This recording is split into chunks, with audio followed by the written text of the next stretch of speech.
Mheshimiwa Naibu wa Rais, mimi siwezi jiita rafiki yako, ukweli tu. Sisi sio marafiki, hata leo ndio mara ya kwanza tumepatana hapa.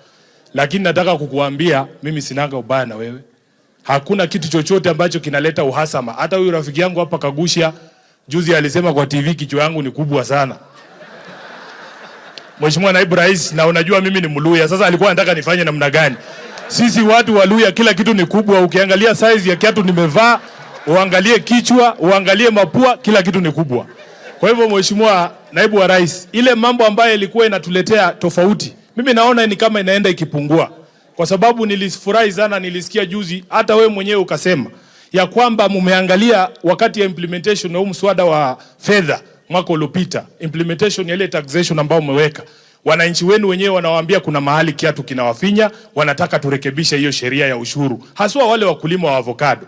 Ama nilisikia mambo yangu walisema turekebishe. Kwa hivyo Mheshimiwa Naibu wa Rais, nataka kukuambia wakati ambapo mtafanya marekebisho kwa huu mswada, kwa sababu ile kelele yote ulikuwa unasikia tunapiga ilikuwa kwa sababu ya kusema kwamba kuna masuala ambaye tunaweza kuangalia turekebishe. Utaleta hiyo mswada, mimi na Kagusha huyu hako nyuma yangu, tutafanya ile mabadiliko inahitajika ili wakulima wetu wasiendelee kung'ang'ana. Ile mambo mengine ile